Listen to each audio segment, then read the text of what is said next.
Very good afternoon, 10th standard. How are you all? I hope you all are fine. So, beta start chapter metal and non-metal. तो sorry for late video. तो हम start करते हैं chapter को. Chapter का name है metal and non metal. तो हम क्या करते हैं, इसके डिफरेंस के साथ ही हम इस चैप्टर को थोड़ा सा समझ लेते हैं. ठीक है, बाद में मैं आपको और वीडियोस भी सेंड कर दूंगी. फिलहाल अभी हम इसको स्टार्ट करते हैं समझना. मेटल्स क्या होते हैं, नॉन मेटल्स क्या होते हैं. आपने 6th 7th 8th में ही थोड़ा थोड़ा इसका इंट्रोडक्शन समझ लिया होगा.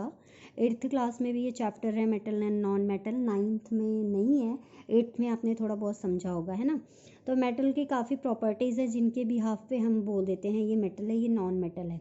ठीक है, फिर उन्हीं सब प्रॉपर्टीज़ को हम थोड़ा थोड़ा लेके आगे समझते हैं. ठीक है, तो सबसे पहले हम ये जानेंगे कि मेटल क्या होते हैं, नॉन मेटल क्या होते हैं. कई चीज़ें हैं जो हम कह देते हैं ये शाइन कर रही है तो ये मेटल है ना.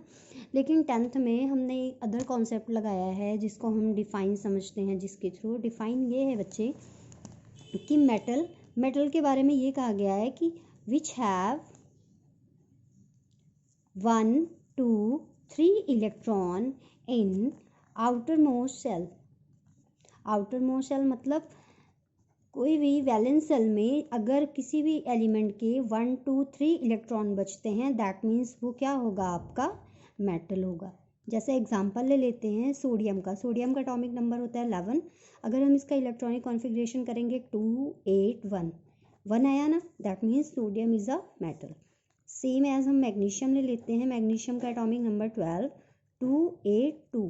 तो इसका भी आउटर मोस्ट शेल में 2 एलिमेंट्स बचे. अगर 1 2 3 इलेक्ट्रॉन्स हैं आपके बैलेंस शेल में तो कौन सा कैसा वो क्या चीज़ है, वो मेटल है. ठीक है, ऐसे काफ़ी एग्जांपल्स है. जैसे आपने 13 ले लिया एल्यूमिनियम. ठीक है, एल्यूमिनियम का करोगे 2 8 3. तो जब भी आप किसी भी एलिमेंट का इलेक्ट्रॉनिक कॉन्फ़िगरेशन करते हो उसके आउटर मोस्ट शेल में 1 2 3 इलेक्ट्रॉन आपको मिल रहे हैं, दैट मीन्स वो क्या है, मेटल है. अब हम नॉन मेटल पे आ जाते हैं. नॉन मेटल हम कैसे समझेंगे, which have 4 5 6 7 electron in valence shell. Valence shell is known as non metal. ठीक है, नॉन मेटल. अब हम इसका एग्जांपल समझ लेते हैं. एग्जांपल में हम कार्बन ले लेते हैं. कार्बन का एटॉमिक नंबर कितना होता है, 6. अब हम इसका कॉन्फ़िगरेशन करेंगे तो 2 और 4. आउटर मोस्ट शेल में कितने इलेक्ट्रॉन्स, 4. तो इससे पता चल गया ये क्या है, नॉन मेटल है. सेम एज एक कोई और एलिमेंट, फ्लोरीन ले लें. फ्लोरीन का एटॉमिक नंबर कितना होता है, जल्दी बताओ. Yes I know, you all know कि इसका एटॉमिक नंबर होता है 9. तो इसका हम इलेक्ट्रॉनिक कॉन्फ़िगरेशन करेंगे तो 7. आउटर मोस्ट में कितने electron, 7 electron. That means this is non metal. Same as sulphur ले लिया 16. इसमें भी 2 8 6 इसका इलेक्ट्रॉनिक कॉन्फ़िगरेशन होगा, ये भी नॉन मेटल. अब इसके एक्सेप्शंस देख लेते हैं. एक्सेप्शन देखेंगे अगर हम मेटल में, तो मेटल कहता है कि मतलब मैंने भी डिफाइन आपको बताया कि जिसके आउटर मोस्ट शेल में 1 2 3 इलेक्ट्रॉन होंगे तो वो क्या होगा, मेटल होगा. हाइड्रोजन तो उसका एटॉमिक नंबर 1 होता है तो उसके आउटर मोस्ट शेल में 1 इलेक्ट्रॉन होगा. लेकिन बच्चे ये मेटल नहीं होता है. ठीक है बच्चे, इसके आउटर मोस्ट शेल में ये 1 इलेक्ट्रॉन होता है, पर ये एक्सेप्शनल केस है, इसको माइंड में रखना. ये मेटल नहीं होता है. इसकी मिस्ट्री समझ में नहीं आ रही है. हाइड्रोजन ना थोड़ा समझ से परे हो गया है.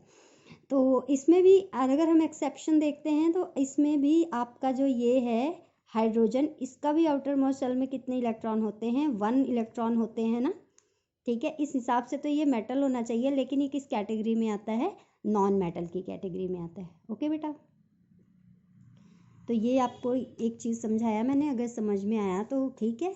नेक्स्ट वीडियो में मैं बेटा छोटा छोटा वीडियो करके भेजूंगी आपको. ठीक है, क्योंकि इकट्ठे नहीं जा पाता है ये. सेकंड पॉइंट हम दूसरे वीडियो में देखते हैं.